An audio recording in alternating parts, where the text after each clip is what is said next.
It's Alex Burtson again. I'm doing another video about the Michael teachings, my Michael teaching series of videos. Today we'll be talking about the centering, or the centers, which is an overleaf in the Michael teachings. And if you don't know what Michael teachings is, it's a channeled body of knowledge that talks about our soul's characteristics that stay the same throughout our reincarnational cycle, talks about the different lessons we learn throughout our reincarnational cycle, and different characteristics we take on for each life.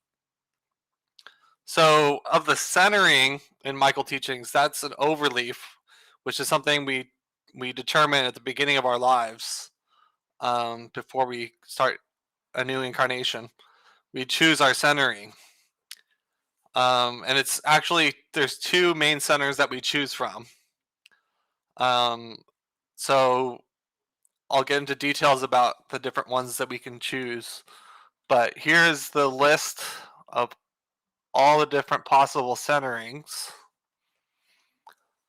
So some of these you can't orient in. You won't have this on your chart for some of them. But the main ones on here are emotional, intellectual, physical, and moving. So emotional is in the inspiration axis. There's also a higher emotional, which can be visited temporarily for exalted states of emotion. So that's higher emotional. There's expression, which is the intellectual centering. And there's also an exalted version of intellectual called the higher intellectual that you can visit sometimes. And then there's two centering on for the action axis, which is physical, which deals with the feelings in your body, sensations in your body, gut feelings, stuff like that. And then there's moving, which is used for movement, energy and movement, the taking action, actually doing things. There's also one on the assimilation axis, which is instinctive, but we all have that in us automatically. You can't choose to orient in that because it's all automatic for everybody. So that's all the centers. I'll get into detail of each one now to explain that better. The first center is emotional, which deals with the emotions and feelings. There's a positive pole, negative pole for everything in Michael teachings. Positive pole is when you're functioning in higher consciousness through love. Negative pole is when you're in fear or lower consciousness. So the positive pole is called sensibility. Your ability to feel is fully developed. And in the negative pole, it's sentimentality, where your feeling is cloying and open to manipulation. So that's the emotional center. Then there's the higher emotional that we can visit sometimes. It's an inner pathway to love used for non-personal emotions such as altruism. In its positive pole, it's called empathy, which is a feeling of oneness with all things. The negative pole is called intuition, where it's emotional knowledge without resonance. So we can only visit this in certain special moments. It's an exalted higher energy going on with the emotions. The next one is intellectual, which is your intellect, your thought process, thinking. The positive pole of this is thought, where you consider information in an organic and alive manner rather than mechanically. And the negative pole is reason, which is just mechanical thinking. So that's the intellectual center. There's also a higher intellectual, which is considered the inner pathway to truth used for conceptualization. You can't orient in this normally, but you can visit it in special moments. In the positive pole, it's called integration, where you experience an all-encompassing, profound consciousness of truth. The negative pole is called telepathy, where you receive thoughts without integrating them into the total truth of a situation. So that's higher intellectual. Then there's physical centering, which is bodily excitation. It's all the sensations you feel in your body, like your body vibrating, feeling alive. It's related to gut feelings in terms of how you decide to make decisions, and you people who are physically centered are really in touch with their gut feelings. In the positive pole, it's called alive, where you experience your physicality purely without limiting moral judgments. And the negative pole is stimulated, which is just limited localized stimulation of the body that is not integrated with the whole. Some authors and writers of Michael teachings call this center differently. They call it the sexual center. Um, People who have physical centering are considered more sexual because their body is more alive. You know, they're in touch with what their body feels like. So there's a lot of energy there. Um, for people who are intellectually centered, you won't feel that aliveness as readily as you would with somebody with physical centering. So that's the physical center. Then there's moving, which is an inner pathway to universal energy used for movement. So this is what you use to take action and to actually move around and do things. The positive pole is enduring, which is experiencing being in the zone. And the negative pole is just energetic, where you're temporarily moved to act, perhaps leading to burnout due to poor energy management.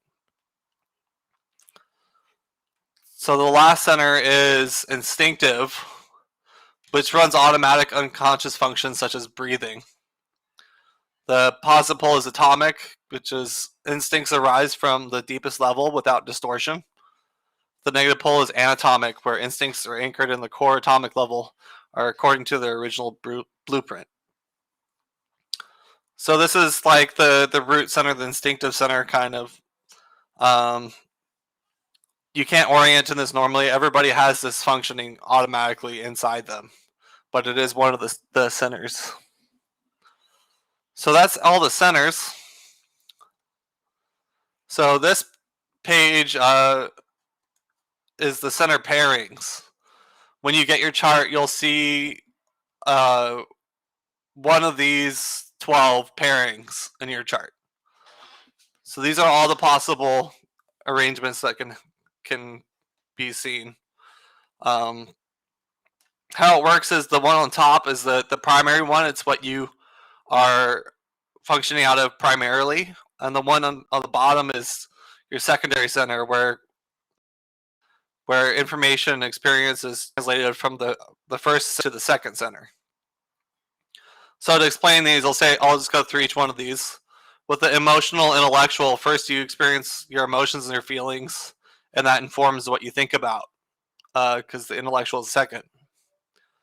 With the emotional, physical, you feel your feelings, and then that informs the physical sensations that you have in your body. With emotional moving, you feel your emotions, and that informs what you take action on, what ends up being movement for you. For the intellectual emotional combo, first you have an intellectual process, you think about things, and then whatever your thoughts you have inform the emotional state that you have. With intellectual physical, you have thoughts, and the thoughts inform the physical sensations that you have in your body. With intellectual moving, which is a very common one that I see, you have thoughts and use your intellect, and then that informs the actions. With physical emotional, you have physical sensations in the body, and those inform your emotional state. With physical intellectual, you have physical sensations, and that informs what you end up thinking about. With physical moving, you have physical sensations in your body, and that informs what actions you end up taking. With the moving emotional, you move into action, and that informs what emotions you start having based on your actions. With moving intellectual, you're in action, and that informs what you think about. And with moving physical, you're in action, and what actions you take inform the physical sensations you have in your body. So these are all the possible different orientations you could have for centering, different options you have. The one I see the most common is the intellectual moving, because I guess it makes sense to think about something and then take action on it. That's a very common one, but all of these are possible. I've seen a variety of them. Some that are not as more common are like I haven't seen moving physical as much because they're both on the action axis. Usually, people choose to have a centering pair in two different centers um, or different axes, but that is also possible. So that's all the centers. If you don't already have your chart, I would recommend ordering a chart, a Michael chart, from Shepard Hoodwin's website. At some point, I'll start doing channeling and offer this service as well. But for now, I'd recommend going to his site. His site is shepardhoodwin.com, which is spelled shepardhoodwin.com/order. And that's his order page. And you can order a Michael chart from his website. It's about $90 right now. But also, if anybody is interested in getting the chart as I make it, I have my own visual way of showing the chart that's different than the way that Shepard does it.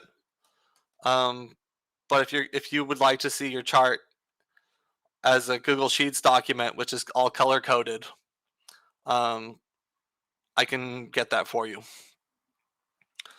So just reach out to me, leave a comment on this video if you're interested. All right, that's it, guys. Thanks for listening. That was all the centers. I'll be doing a couple more videos on Michael teachings. There's also the obstacles and the body types. But I have done videos for a lot of the other characteristics in your Michael chart. So I would check out my channel and see what else is on there. The rules are really important to look at, as well as the soul ages. Those are probably the most primary aspects of the Michael teachings to pay attention to. So that's it. Thanks for listening. If you like this, please like the video and subscribe. There'll be more videos coming. And I also do videos about Vedic astrology and human design a little bit. So I'm going to do some more stuff, more content with those systems as well. That's it, guys. Thank you. See you in the next one. Bye.